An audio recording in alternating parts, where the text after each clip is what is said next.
Tonight on 2020, a Barbara Walters exclusive. If you were in the White House right now, what would you be saying? I would say we're going to bomb the hell out of them. Bing, bing, bong, sit down. Reality star bully You're fired. You're fired. or a candidate who could really win. I'm a rich guy, but I have this great relationship with the working people of this country. You have offended women, Latinos, They're not sending their best. veterans. He's a war hero because he was captured. You've been called crass, bigoted, obnoxious. And his wife Melania, missing on the campaign trail, but speaking up for the first time tonight. Your husband has come under fire for making disparaging remarks about women. Did he make a derogatory comment about her looks? Women all over this country heard very clearly what Mr. Trump said. Does this bother you? He treats everybody the same. The first lady of the Trump empire. But could she be the country's first lady? I don't know how to put this, but your image, looking the way you do, is that a liability for your husband? Plus, the Trump children. Who is his favorite? And for the first time on TV, all his grandchildren. Hi, sweetheart. The softer side of the Donald you've never seen. Tonight, he's got all the real estate he needs. But what about this real estate? The White House. For many, the White House is a step up. I am looking around this room. The White House might be a step down. Could this be your next first family? Meet the Trumps. Good evening, I'm Barbara Walters, and tonight, the Donald Trump you have really, maybe never seen before. Not blustering on the campaign trail, but intimate, at home. A family portrait with his wife Melania in her first sit-down interview since her husband announced his candidacy. Plus, his children and even his grandchildren. So, here is the inside look at the man who is hoping to hear "you are hired" instead of his signature, "you're fired." You're right. For years, Donald Trump's life was the stuff that tabloid dreams are made of. What a great honor it must be for you to honor me tonight. The brash billionaire was a real estate mogul, married to 3 glamorous women. Right down here, A best-selling author who made cameo appearances in movies, Down the hall and to the left. on television, You want another 50 grand? I cut the grass for you every Saturday. Hey, even commercials. Pay yourself. Most recently, he reinvented himself as the host of a reality show, The Apprentice. You're fired. Not the typical resume of a man who aspires to be president. What made you start running? Did you have a dream? Did you get up and say, you know what, president? The time I really thought about it was last time when Mitt Romney ran. And he ran, and I decided not to do it. And I had a lot of obligations. I was signed a contract with The Apprentice, and I had a lot of buildings under construction. I was doing a lot of things. It was sort of difficult to do it then. Now I'm in perfect, it's perfect. Although I gave up 2 seasons of The Apprentice. NBC signed me. I know, but it's still, you know what? It's a lot of money, and it's 2 years of primetime television and other things. But this time I said I'm going to do it myself. But Donald Trump is a candidate unlike any other. Because our leaders are stupid. Stupid people. Wah. Bing, bing, bong, and that. With his lack of propriety, Donald Trump. Trump has made the theater of politics popular. The only one qualified to interview me is me. But some say it is also less than presidential. You used to call me on the cell phone. We are in that moment today where there seems to be no distinguishing between reality TV, celebrity, and political or hard news. He is the most reality TV star of a candidate that's ever existed at the most reality TV time in America.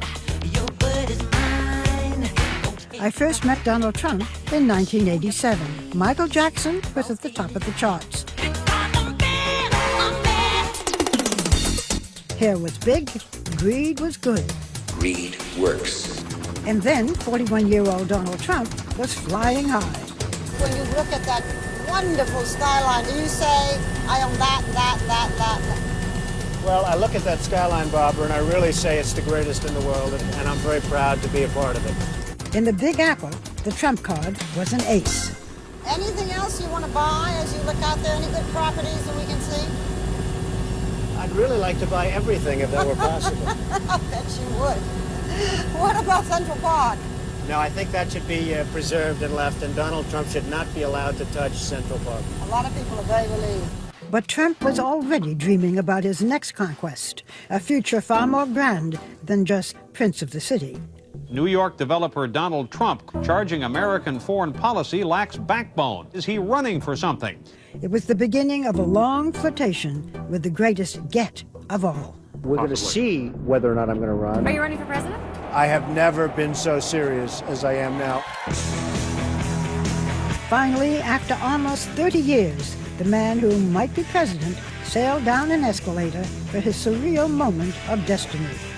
I am officially running for President of the United States. His speech was one of the most jaw-dropping presidential bids in history. Country great again.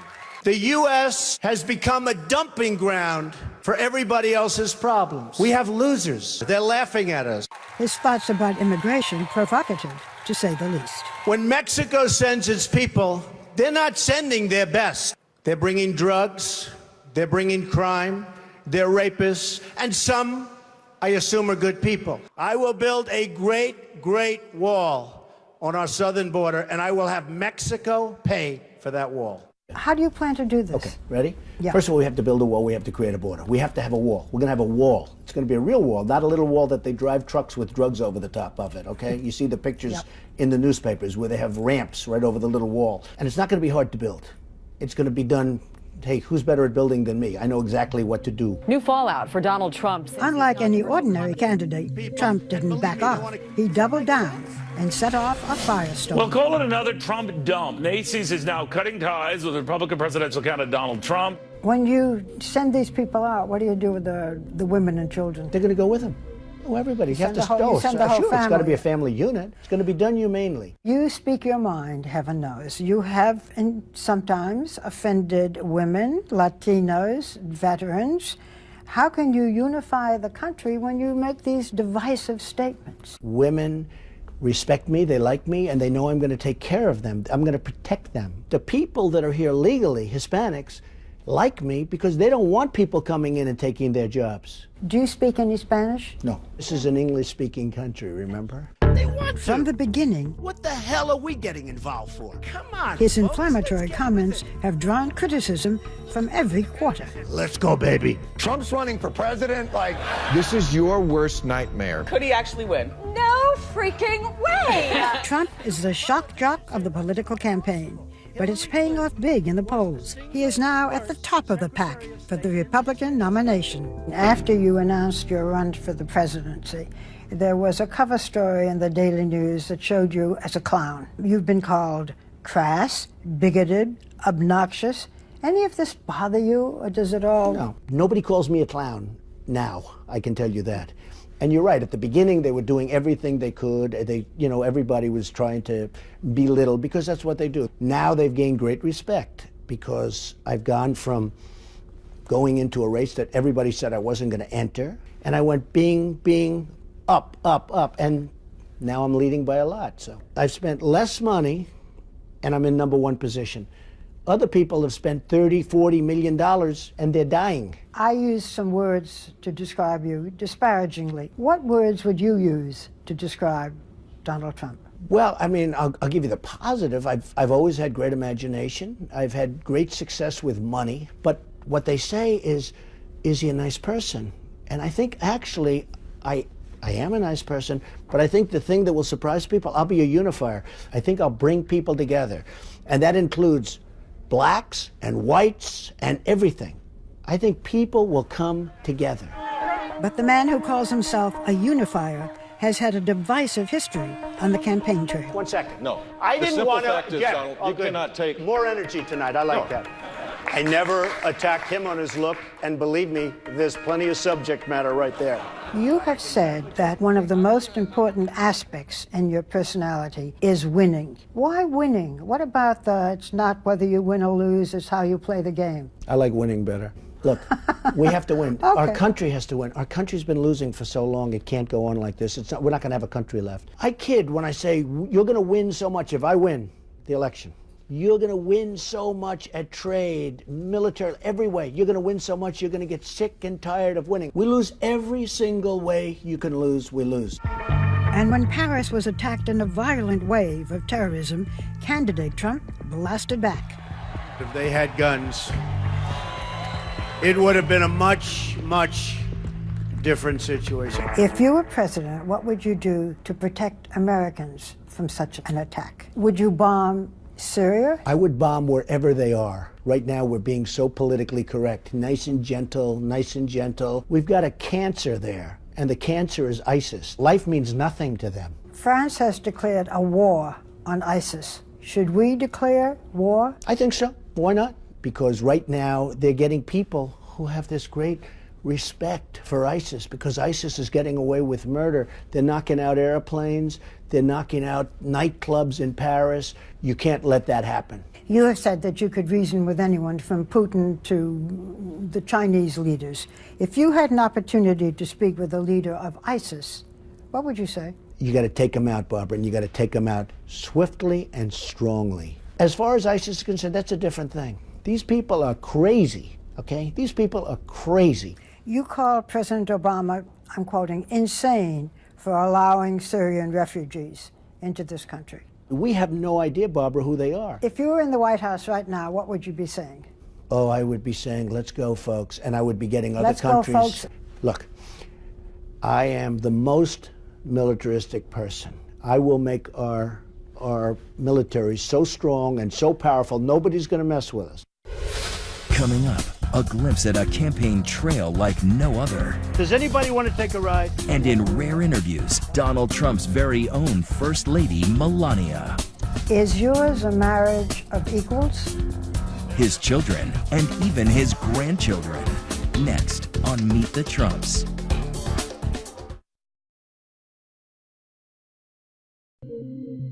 Donald Trump has always set the gold standard, literally, for life at the top. His $100 million tri-level penthouse is inspired by Versailles, with a palatial living room, imported crystal chandeliers, hand-painted ceilings trimmed in gold leaf. It has sweeping views of New York City from every side. You have said that success is a kind of drug, and it's too powerful for most people to handle. How do you handle success? Well, a lot of people can't handle success. I've seen it. A lot of people can't win. They don't know how to win. You see it in sports where they're right on the threshold of win, and then they can't get it over the line. It's an amazing thing. Winning is tough. I always said winning is somewhat maybe innate. Maybe it's just something you have. You know, you have the winning gene, but I've seen it. I've seen great talent, both in business and lots of other things. They should be able to do it, and they can't get the ball over the line. You are a winner? I think so. I mean, I'm looking around. Yeah, there's a lot of gold here. You've done pretty well, in right? that sense. He shares this palace in the sky with his beautiful and graceful wife, Melania. Hello. Look who we have. She has been mostly absent from the campaign trail until tonight. You too. Come join us.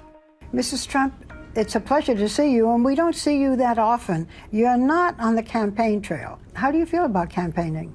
Well, it's my choice not to be there. I support my husband 100%, but we have a 9-year-old son together, Baron, and I'm raising him, and this is the age he needs a parent at home. Were you involved in the decision of your husband to become president? We discuss a lot, yes, and I encourage him, and I encourage him because I know what he will do and what he can do for America. He loves the American people, and he wants to help them. Melania and her husband met at a party in 1998, where she caught the eye of the flirtatious Donald Trump. He came up to you, you rebuffed him, yeah? What was your first impression of Donald Trump? Well, he was very charming, and we had a great sparkle. He came with a date, so he asked me for the number, and I said, I will not give you my number. So if you give me your numbers, I will I will call you. And he was known as kind of a ladies' man. And but we had we met a week later. And then it was okay? Yes, we had a great chemistry the first time. We've had great chemistry ever since. Before she was Melania Trump, she was Melania Knaus, born 45 years ago in a small industrial town in Slovenia when it was still part of Yugoslavia. Melania, a natural beauty, was also a bookworm. She went to university and was studying architecture when she was discovered by a major fashion photographer when she was just 17. Soon after, she left school and Slovenia for New York City. Who would imagine that the quiet girl from Slovenia would end up the wife of a mega billionaire?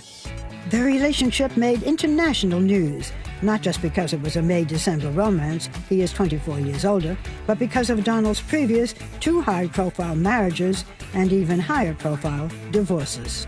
Are you following the Trump thing?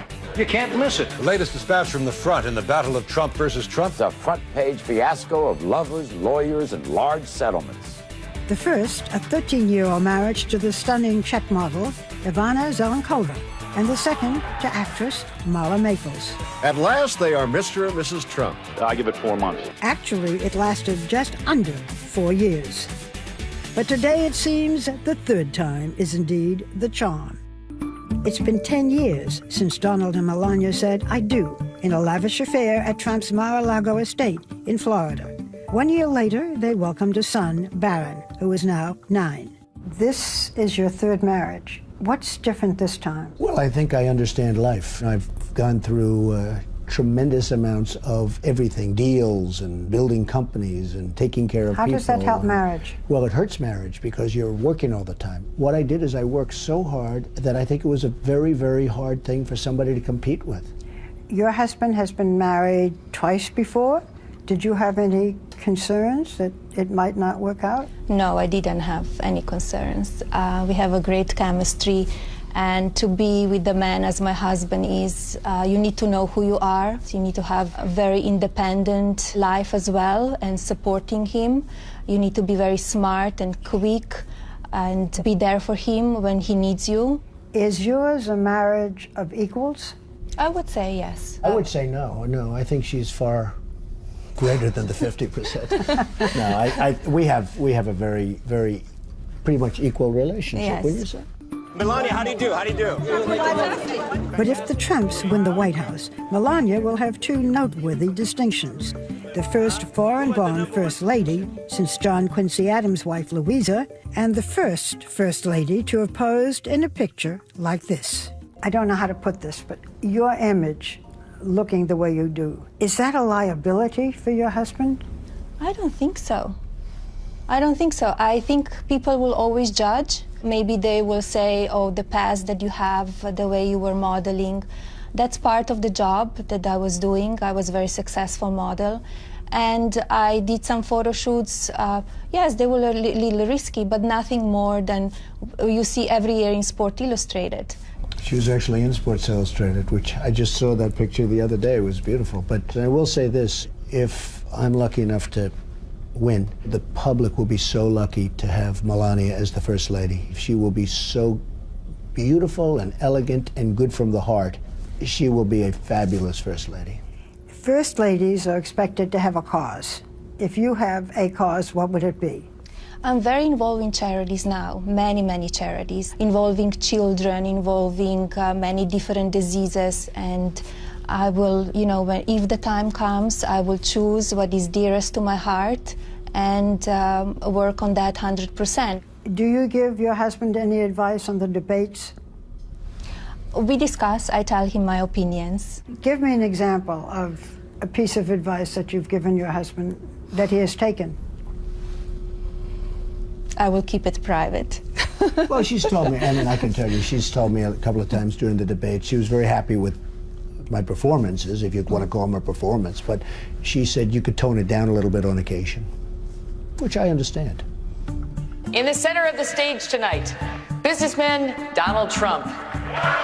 And speaking of tone, I wondered if Melania had ever taken her husband to task on his tone toward women on the campaign trail. Did he make a derogatory comment attacking Carly Fiorina? Insulting the way she looks. He said, look at that face. Would anyone vote for that? I think women all over this country heard very clearly what Mr. Trump said.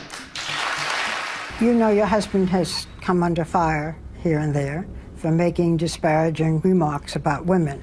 Does this bother you? It doesn't bother me. He treats everybody the same. He talked about men as well, not about the women only. Maybe they just go into a little bit more details when he says something about the women.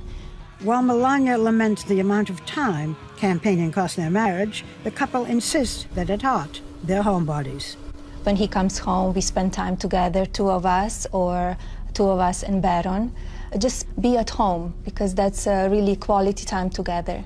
And why not, when for now, home is this lavish penthouse apartment, not Pennsylvania Avenue. For many, the White House is a step up. I am looking around this room. The White House might be a step down. The White House is the White House. It's just a spectacular place. And, you know, it's something that represents something very special. Next, the brand, the Boeing, the billions. I'm really rich. But is all that bankable at the ballot box? What's the downside of being part of the 1% of the richest people in America, especially when you're trying to reach the middle class? When we return.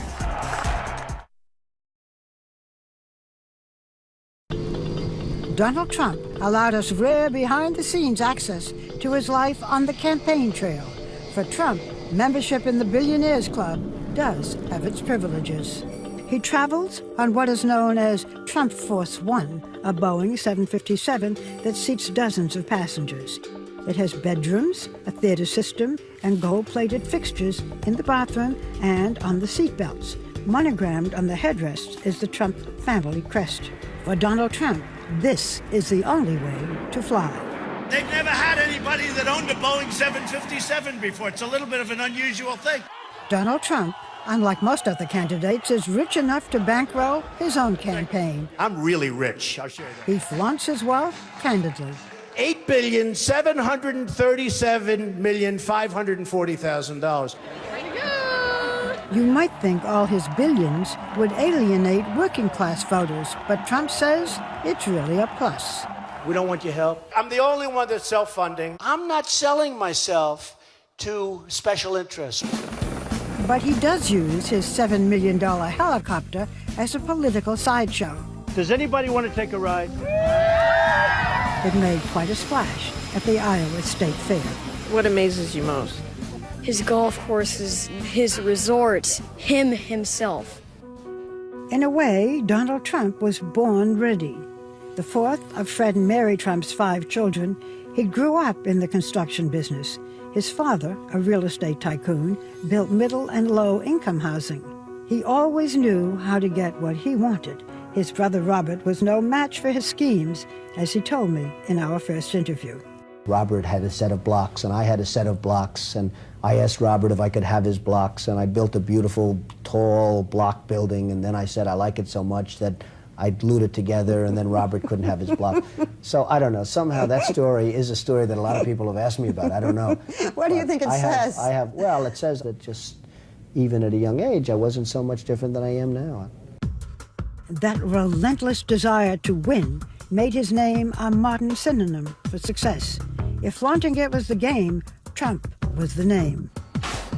In the 80s, his fiery mix of hubris and vision caused him to win and lose fortunes. You gonna fight it to the bitter end? I always fight to the bitter end, don't I? But today, the Trump kingdom is an empire. From international hotels to golf courses, even a winery. The name Trump is such a brand for success that it has been licensed on an astonishing range of products. It's a great tasting vodka. Trump Model Management. What does this guy not have his name on? The reason my real estate is successful is they know if I put the name Trump on it, it's going to be the best. What's the downside of being part of the 1% of the richest people in America, especially when you're trying to reach the middle class? Well, there's a certain loneliness that you have, but that's made up when you have a great family. I have a great family, fantastic family. I have a wonderful wife. But the funny thing is, I'm a rich guy, but I have this great relationship with the working people of this country, and that's true. What vein do you think you have touched? The vein of people are tired of being led by leaders, if you call them leaders, that are virtually incompetent. I love you! Trump says he is a man of the people. Others say he's the P.T. Barnum of politics. Whatever the answer, he's been playing to crowds of thousands. Donald Trump speaks the truth. He's not a politician. He's not paid off. Well, he's so damn good looking. What do you think? His theme song is his message, and it has definitely hit a nerve.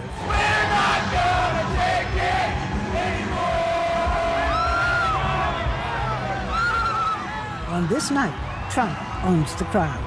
The number one value people interestingly are looking for is authenticity. Is it real? Is it really real? He comes across, at times as a bully, but people will take a bully who's strong over somebody else they think is nice who's weak. We have people that are just so pathetic. Without question, we said no. Wrong. the bluntness of his shock and awe campaign Sit down. keeps pushing buttons and boundaries in every way. There's going to be change, but real change, not Obama change. You remember? The next president, Donald J. Trump. Trump is still the wild card in this election, a power broker, whether he wins or loses. If you lose the nomination, what next for Donald Trump? Look, you can lose the nomination, you could lose the election. What's next? I go back to what I was doing. I built a great company. Make America great again. But I think this is just a greater calling. I mean, this is the ultimate calling. President Trump! Thank you, everybody. When we come back, the Trump children, all grown up and unplugged. You have said, Ivanka, of your father, that he bred you to compete with each other. The kids on Trump guilt and who's their father's favorite. Next.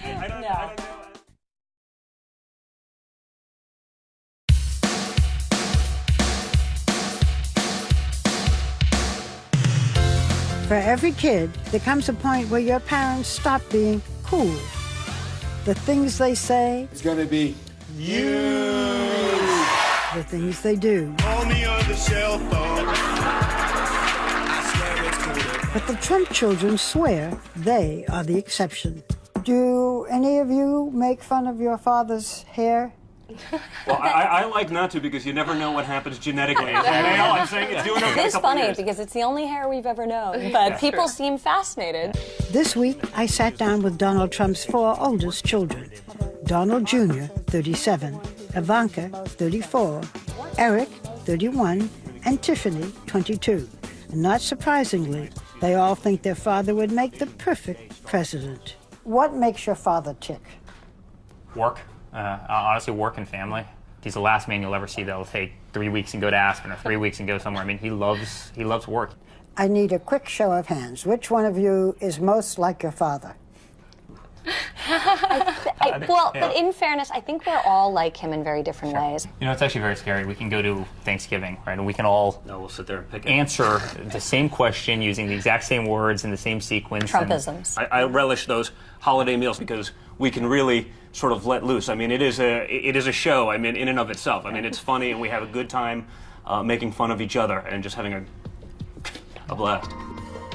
I first met Don Jr., Ivanka, and Eric, his children by his first wife, Ivana, in 2004. The subject was nepotism. Do you ever try to hide your name?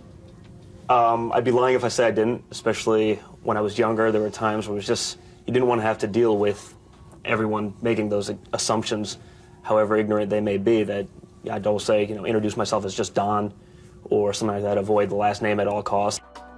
Today, all 3 wear their last name as a badge of honor, working as executive vice presidents at the family business. Combine it with this. Now that adds value to that apartment. Tiffany, Trump's daughter by his second wife, Marla Maples, is a senior at her father's alma mater, the University of Pennsylvania, with plans to go to law school. Tiffany, people are meeting you today, many people for the first time. Yes.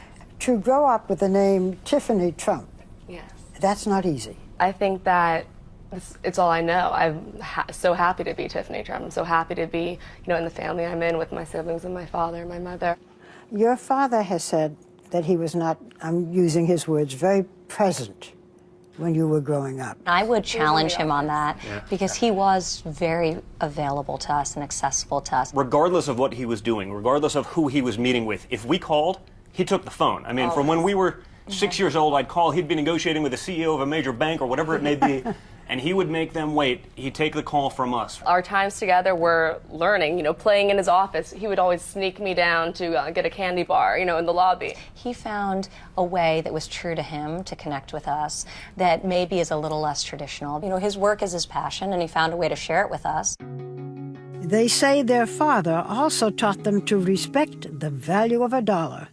He was the first to tell us how privileged we are, and with that privilege, how much responsibility we had to really sort of earn what we were so lucky to have been afforded since birth. Well, that's the right word, earn. I mean, he made us work. We were on construction sites and we were working, and at the end of the day you were tired and you earned minimum wage, and you take that money that you had and you go out and spend on something good. To say we weren't spoiled would be laughable.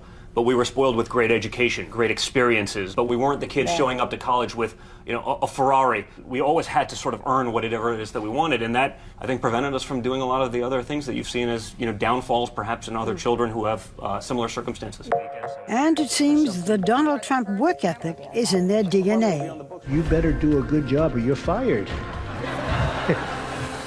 And we refer to it as the Trump guilt. It's when we wake up on Saturday and we're not working. You have said, Ivanka, of your father, that he bred you to compete with each other. What do you compete over? I think we all have a very competitive spirit, and I think that can be harnessed in one of two ways. To our detriment, meaning that we're competitive in spite of ourselves, or for the positive, which means we push each other. Who is his favorite? I'm going with Ivanka. I'm going with Ivanka. Ivanka is perhaps the most well-known of the quartet. The former model-turned-fashion mogul has taken a page out of her father's business playbook, putting her name on everything from shoes to handbags, fragrance. She says she is proud to be following in her father's footsteps. Today, I have the honor of introducing a man who needs no introduction. How was it decided that you would be the one who would introduce your father as a presidential candidate? That's an excellent question, and I don't know actually how it was decided, but I was honored to do it, and I feel like I was standing there sort of representing our family. And she did an amazing job, by the way. She's a great messenger. She got such great poise. I think it also, the way Ivanka delivered the message was perfect, and I don't think any of us could have done better. And she absolutely has beauty over the two of us. So. Yes, there's definitely an element that, we ain't got that. They say they all are their father's biggest cheerleaders, supporting him at the debates and on social media. Has your father ever said anything on the campaign trail that made you cringe? Truthfully, no. No? He's not a big believer in PC culture where every statement you make you have to vet very carefully through thousands of people. But if people really break down what he's trying to say, there's no malice in there. He's just cutting through the nonsense and getting to the point and not wasting time. That's what he does. He's true to himself, and he speaks in a way that the average person can understand. I think that's refreshing for everyone. Well, you have been saying the most wonderful things about your father. You should be very pleased and proud. If there is one thing you could change about your father, what would it be? Listen, I don't think any of us would be sitting here glowing the way we are if we'd want to change aspects of his personality or who he is. I mean, something that's... I want him to eat healthier. I agree with that. I agree with that 100%. Sometimes I'll tell him, like, oh, you have to, slow down, but it's the only speed he knows. And I kind of love that about him. I'm not going to get one thing. I'd love the occasional, Saturday morning where I don't get the call at 5 o'clock, like, why aren't you in the office? It's like, come on, you had to do that? Sleep a little bit more? But he's an amazing guy, and I wouldn't change a thing about him. I mean, he really is a unique individual. There's no one else like him. Still ahead, the littlest Trumps. and Barbara asking the really up-close and personal questions. What do you dislike most about your appearance? On what occasions do you lie, not tell the truth? But what's the question he won't answer? Next. At the end of our interview, we turned from talking about Trump's candidacy to talking about the man. Who is he? What makes him tick? I asked him some questions often seen in Vanity Fair magazine. My fantasy when I was very young was to be a nightclub singer. Wow. Didn't happen. What was your fantasy when you were very young? To be a baseball player. I was a great baseball player. What position? First base, catcher, first base. But in those days, you got paid $2, right? And that's not for Donald Trump. I mean, no. But my other fantasy as I got older was to do movies. I wanted to be a movie maker. And I decided not to. I decided to go into the real estate business, but I wanted to make movies. Make them, not be in them. No, make them. I want to make them. What do you dislike most about your appearance? I like my appearance. I mean, people would say, my hair's not find bad. anything. You know it's my hair. Last time you started pulling my hair with your great show last time. Is this part of your image, or is it covering a bald spot? It's a funny thing. I've always, combed it this way. That was probably maybe a little bit more... Always combed it down? Well, I really don't. It's really combed back. If you really look, it's combed sort of back. Come on, Barbara, get over here. Now you're going to mess it up for this interview. No, It's okay. the optics. There. Well, after that, everyone knows it's real. Okay, I'll go on. What is your greatest fear? Well, I don't want to reveal fears, because if I reveal fears, I'm giving up something. This is what I say. I hate when I see generals being interviewed because they're telling things that the enemy... I don't like revealing weaknesses. And, you know, we all have certain fears, and everybody has fears, but I don't like revealing my fears. Okay, what's the trait you most deplore in yourself? Well, it's the one I like best, and it's the one that it's a little bit tough for people. I never, ever quit. I never give up. And in one way, that can be a little aggravating to people. In another way, I think it's a good trait. What do you dream about most frequently? I have good dreams, just having a good life. Good family, good life. So important. You know, Barbara, I see people that are very wealthy, friends of mine that are immensely wealthy people, the wealthiest people in the world. A lot of them aren't happy. They don't have a good family life. They don't have a good marriage. They don't have good kids, or their kids are on drugs. And the happiest people I see are people that have a great family life. On what occasions do you lie? Do I? Lie. Not tell the truth. Well, I think I will oftentimes, and I don't call it a lie, I call it a fib. If somebody's not looking good, I never would say that. I'll say, you're looking good, or you're feeling good, how you doing?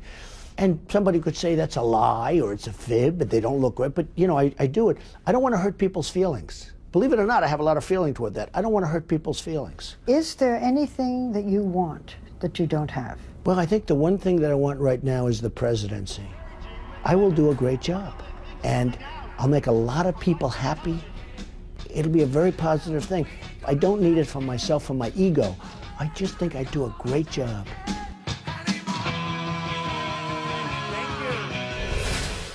You've met the children. Now meet the grandchildren. Donald Trump kissing babies? Next.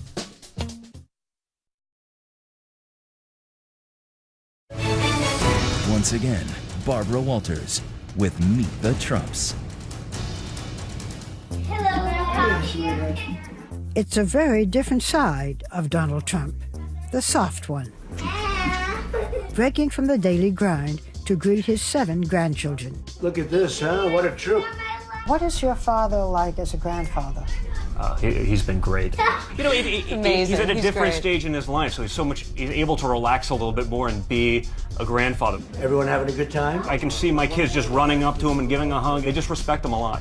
Seems even the littlest Trumps are already learning from Grandpa. A few months ago, we're walking down the street, and my daughter sees a large pothole in the middle of a New York City street. And she looks at me and she goes, "Mom, Grandpa would not like that." So it's very cute. And she's 4. So she's observed him. Definitely genetics. Yeah. Those grandchildren, ranging in age from 17 months to 8 years old, have an unlikely uncle in 9-year-old Barron. Why is your head on a baseball over there? Which one? While we were there, Barron made a cameo appearance at his father's office. He's very close in age to my two oldest kids. They're like best friends. How old is Barron now? Barron's 9 now. He's very close to my 8-year-old and my almost 7-year-old, and they have a great relationship. So it's almost, we joke, you have to really respect your uncle, even though there's a 1-year difference. So that drives my kids crazy. But they play almost as though they're, you know, cousins or brothers and sisters when we are together as a family. So it's a great way to really tie all of it together. So say goodbye, everybody. Come on. Bye. Bye, bye, sweetie. Bye, Grandpa. Bye, Love you. everybody. Bye. Donald Trump is saying goodbye, everybody. And now we're saying it too. We thank you so much for watching. I'm Barbara Walters. For all of us here at 2020 and ABC News, good night and have a wonderful weekend.